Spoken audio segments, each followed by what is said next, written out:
High বন্ধুরা, এক বিশেষ কথা নিয়ে আজকে লাইভে এলাম, পার্সোনাল লাইভে। বিষয়টা হচ্ছে বেশ কিছুদিন ধরে দেখছি, মানে সপ্তাহখানিক ধরে দেখছি কিছু যুব সমাজ হাই পিক আপ গাড়ি, যেগুলো হাই স্পিডে চলে, বড় বড় গাড়ি, যেগুলো 150-200 সিসি গাড়িগুলো, বিশেষ করে আদ্রা রোডে, মানে আদ্রা থেকে রঘুনাথপুর যে রোডটা আছে, বিশেষ করে ওই রোডটাতে দেখা যাচ্ছে মাঝে মধ্যে। কালকে যেমন দেখলাম আমাদের সিনেমা হল মোড় থেকে বাস স্ট্যান্ড অবধি যাচ্ছিল, প্রায় প্রত্যেকটা গাড়ি কিন্তু মনে হয় 100-র উপর স্পিড ছিল, 100-105 এরকম, মানে চোখের পলকে গাড়িগুলো হাওয়া হয়ে যাচ্ছিলো এবং বিকট আওয়াজে, গাড়ির একটা বিকট আওয়াজ, হাই স্পিডের জন্য হয়তো আওয়াজটা খুব বেশি ছিল।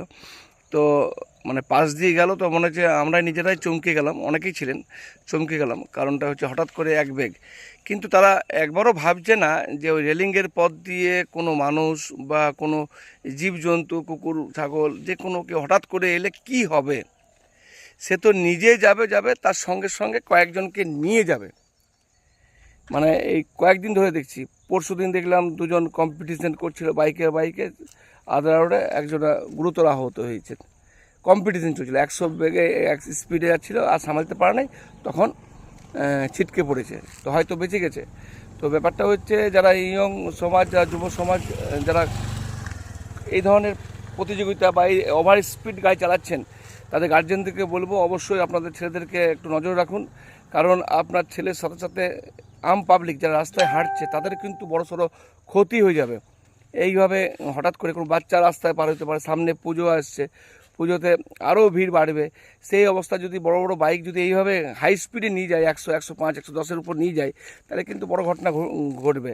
এবারে যে করছে, যে চালাচ্ছে, সে তো পুরো ফুর্তি করছে। যখন ঘটে যায় তখন তো সে বেডে পড়ে থাকে, তখন তাকে ভুগতে হয় তার পরিবারকে, তার মা বাপকে, তার আত্মীয়দেরকে, তাকে নিয়ে পেরেশান থাকে। তখন তাকে পুজোর পার করবে না, তাকে নিয়ে মানে সমস্যা থাকবে। মাথায় তার হেলমেট তো নেই, বাদ দেন, হেলমেট তো নেই, বিনা হেলমেটে তারপর এই যে চলাচল, এটা কিন্তু মানে জানি না কতটা ওরা নিজেকে হিরো ভাবছে। হিরো ওইভাবে নয়, হেলমেটটা পরো। রেসিং বাইক যেগুলো হয়, এগুলো সে রাস্তা থাকে, ওয়ান ওয়ে রাস্তা থাকে, সে রাস্তাতে হাই স্পিড চলে। আমাদের রঘুনাথপুর, নিতুরিয়া, সাঁতুরিয়া, আদ্রা, এইসব রাস্তায় 100-র উপর গাড়ি নয়।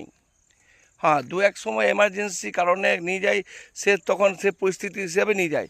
কিন্তু আপনাদের মতন বাচ্চাদেরকে বলছি বা ভাইদেরকে বলছি, এইভাবে এনজয় করে না ভাই। আপনারা যারা শুনছেন আমার লাইভ, যারা এই ধরনের স্পিড চালাচ্ছেন, যদি দেখতে পান, তা আপনাদেরকে আমি মানে হাত জোর করে, আপনি বলা উচিত হবে না, তুমি বলাই উচিত হবে। তো তোমাদেরকে আমি মানে হাত জোর করে রিকোয়েস্ট করছি, ভাই এইভাবে কিন্তু তোমরা এনজয় করে পরে নিজের লাইফটা শেষ করো না, নিজের পরিবারকে শেষ করো না। এই বিষয়ে প্রশাসনকেও বলবো দৃষ্টি আকর্ষণ করার জন্য। কারণ হচ্ছে এই ধরনের বাইক মানে কয়েকদিন ধরে কিন্তু আমাদের কাছে বিভিন্নভাবে ফোন আসছে, হানিফ ভাই দেখো এই ধরনের এত স্পিড গাড়ি যাচ্ছে।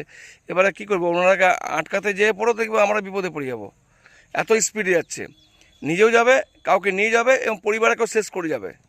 তো প্রত্যেকটা গার্জেনদেরকে বলবো, একটু ওই ছেলেদেরকে একটু, যাদের হাই স্পিড বাইক দিয়েছেন, তাদেরকে একটু চেক করুন, দেখুন তারা ঠিক পথে যাচ্ছে না ভুল পথে যাচ্ছে। এখন যদি গাইড না করবে, না জানি ছেলেরা এখন জিদি, আপনার কথা শুনবে না। এই ধরনের প্রত্যেক বাড়িতে একই সমস্যা, যতই বুঝান আপনার কাছে ছেলে সাধু হবে, বাইরে কিন্তু তার মূর্তি আলাদা দেখাবে।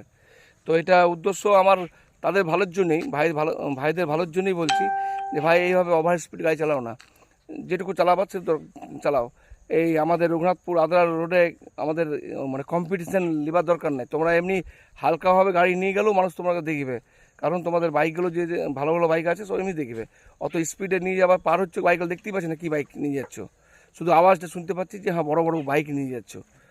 তো যাই হোক, উপায় নেই, গার্জেনরাও মানে অনেক সমস্যার পড়ে গাড়ি দিতে বাধ্য হয়, জানি, আমরাও গার্জেন একজন।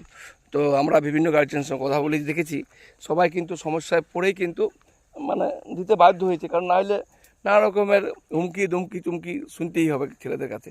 তো ছেলেরা এখন হয়তো বুঝতে পারছে না, যখন তারাও বাপ হবে বা তারা সংসার পালন করবে, তখন বুঝতে পারবে যে বাবা বা আমাদের কাকুরা ঠিক বলেছিল। তো ভাই এনজয় করো, তোমার লাইফ এখন অনেক পড়ে আছে। হয়তো তোমাদের বয়স মানে 25, 26, 22, 18, কেউ 17 বছরও বয়স বাইক চালাচ্ছে দেখতে পাচ্ছি, এবং ওভার স্পিড। মানে কালকে যে 4-5টা বাইক গেল রাত্রেবেলায়, মানে আমাদের সিনেমা হল মোড় থেকে একদম বাস স্ট্যান্ড হয়ে যাচ্ছিলো, মানে এত স্পিডে যে আমরা চমকে গেছিলাম, সত্যি বলছি।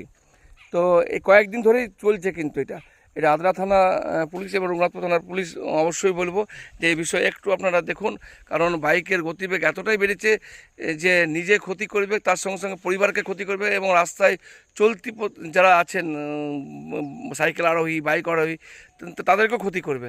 যাতে এই ধরনের ক্ষতি না হয় সেই বিষয়ে তোমরা জানো না হয়তো, হঠাৎ করে এখন বড় বড় গর্ত হয়ে গেছে। এই যে 3-4 দিন সাইক্লোনের বৃষ্টিতে বড় বড় গর্ত হয়েছে, তোমরা হয়তো আগে দেখে গেছো রাস্তা ভালো ছিল, এখন কিন্তু গর্ত হয়ে গেছে। সেই গর্তে যদি পড়ো তো কী অবস্থা হবে জানো? তখন কিন্তু হাসপাতালও মানে তোমাকে লিবার না, এখান থেকে ডাইরেক্ট রেফার করবে, মানে এমন অবস্থায় আসতে হবে। তো যাতে এরকম না হয়, সামনে দুর্গাপূজা ভালোভাবে এনজয় করো, সবাই ভালোভাবে থাকো, এবং নিজেও ফুর্তি করো, অপরকে ফুর্তি করে দাও, সেটা ভালোভাবে গাড়ি চালাও, যেটুকু প্রয়োজন সেটুকু চালাও। অনেকে ওভার স্পিড চালায়, কী দেখাতে খুঁজছো? যে তোমরা বাইক রাইডার যদি হয়ে থাকো তো লঙে যাও, ওয়ান ওয়ে রাস্তা আছে, হাইওয়ে রাস্তা আছে, চালাও গাড়ি, এনজয় করো। কিন্তু লোকাল রাস্তা চলে না ভাই, লোকাল রাস্তায় তোমরা সমস্যায় পড়ছো, নিজেদেরকেও পরিবারকেও সমস্যায় ফেলছো, আমাদেরকেও সমস্যায় ফেলছো, এইভাবে হয় না ভাই। হ্যাঁ, যাক, আমার লাইভ দেখে থাকো তো অবশ্যই তোমরা আশা করছি আজ থেকে আমি করবে না। আর যারা আমার গার্জেনরা দেখছেন তারা শেয়ার করবেন অবশ্যই, যাতে আপনাদের ছেলেদের চোখে পড়ে আমার ভিডিওটা। আমি ধমকি চমকি দেখাই নাই, ছোটো ভাই হিসাবে তোমাদেরকে আমি অনুরোধ করছি এইভাবে বাইক চালানো ভাই। সো ভালো থাকো, সুস্থ থাকো।